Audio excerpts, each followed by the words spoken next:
Hello বন্ধুরা, তো আজকে একটা নতুন রেসিপি, নতুন নাম সবারই জানা, কিন্তু আমার ফেভারিট, সব থেকে আমার এটা ভালো লাগে, ফেভারিট জিনিস যাকে বলে, এটা হলো একটা ইমোশন বাঙালির। তো যাই হোক, ভর্তার রেসিপি নিয়ে আজকে তোমাদের সঙ্গে চলে এলাম। তো দেখো, আমি সমস্ত কিছু কাট করব না, এটা সমস্ত কিছু দেখাবো কী কী করলাম, কী কী খেলাম আজকে। হ্যাঁ, তো তার জন্য আমি এখানে চাল নিয়েছি, যেহেতু ভাত করো, ভাতের সঙ্গেই ভর্তা মেনলি ভালো লাগে, তোমরা রুটির সঙ্গেও এটা খেতে পারো। দেখো, আমি এখানে চাল ধুয়ে বেশ কয়েকবার ধুয়ে আমি ভাতটা বসিয়ে দিয়েছি। আর যেহেতু আমাদের কম সময়ে সব কিছু করতে লাগবে, তাই জন্য আমি কিন্তু ভাতের মধ্যেই আলু আর ডিমটা সেদ্ধ করতে দেবো, যাতে কম সময়ের মতো সব কিছু আমি করে নিতে পারি। দেখো, আমি ভাতে দেবো, তাই জন্য ডিমটাকে কিন্তু ভালো করে ধুয়ে নিচ্ছি। আগে সবাই এটা করে, ডিমটা ভাতে দেওয়ার আগে সবাই ধুয়ে নেয় ভালো করে। ভর্তার সঙ্গে কিন্তু আমি একটু বেগুনিও রাখবো, তাই জন্য দেখো বেগুনিগুলোকে স্লাইস করে কেটে নিয়ে ধুয়ে নিয়েছি, আর ভালো করে জল ঝরিয়ে তার মধ্যে নুন আর একটু হলুদ দিয়ে ম্যারিনেট করে রাখবো। তোমরা কিন্তু এটা স্কিপ করতে পারো, কিন্তু এটা করলে কিন্তু ভেতর থেকেও খুব টেস্টি লাগবে।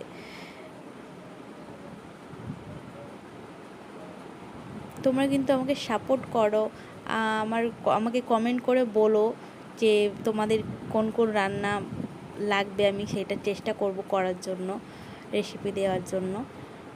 আর রান্নাগুলো কেমন লাগছে সেইটাও কমেন্টে বলো, ভালো লাগলেও বলো, খারাপ লাগলেও বলো।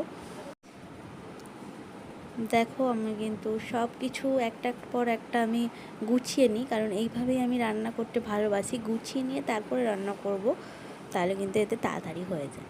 যাই হোক, দেখো এখানে আমার কিন্তু চালটা গরম হয়ে গেছে, চালটা কিন্তু এখনও দিইনি, তার সঙ্গে আমি আলু আর ডিমটা দিয়ে দিচ্ছি, কারণ আমার মনে হয় চালটা আগে থেকেই সেদ্ধ হয়ে যায়, ডিম আলুটা সেদ্ধ হয় না, তাই জন্য আমি চালটার আগেই ডিমটা আলুটা দিয়ে দিয়েছি। দেখো, আমি বেগুনি করব বললাম, সেই জন্য আমি এখানে বেসন নিয়ে নিয়েছি, বেসনটাকে ফেটিয়ে নেব একটু, নুন, হলুদ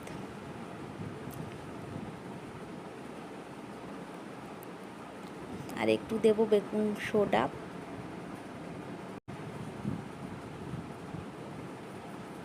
বেশি কিন্তু দিলে হবে না, অল্প একটু 1 চিমটি মতো দেবে, তাহলে কিন্তু ভালো লাগবে।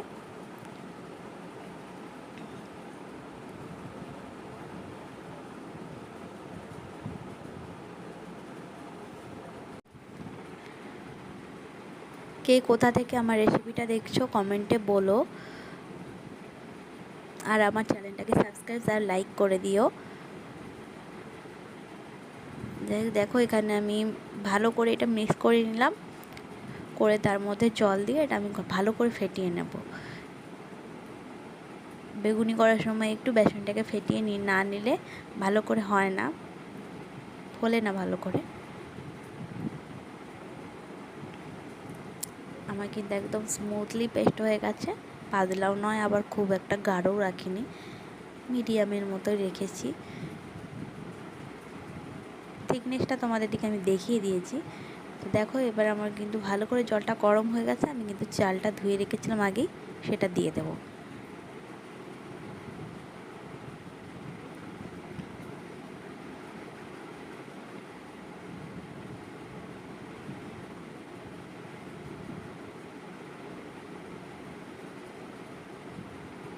এবার আমি ঢাকা দিয়ে দিচ্ছি।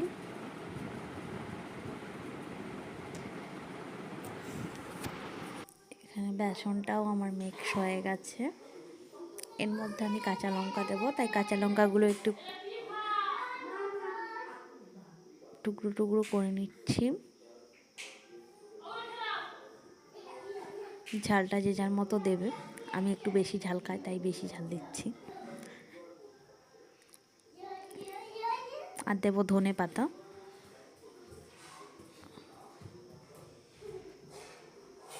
ধনে পাতাটাকেও আমি বেশ ভালো করে ধুয়ে এটা কেটে নিচ্ছি কুচি কুচি করে, এবার বেসনের মধ্যে দিয়ে দিচ্ছি,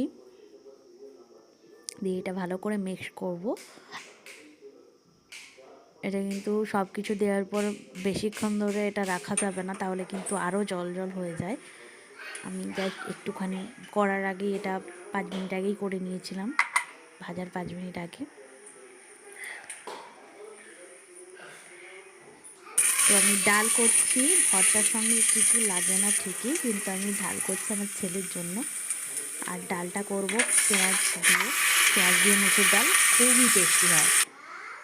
হলুদ আর নুন দিয়ে এটা আমি ঢাকনা লাগিয়ে ডালটা হতে দেবো। তো এবার আমি ভর্তার প্রিপারেশনটা শুরু করে দিয়েছি। দেখো, পেঁয়াজ লাগবে আমাদের, তাই পেঁয়াজ ভেজে নিয়েছি।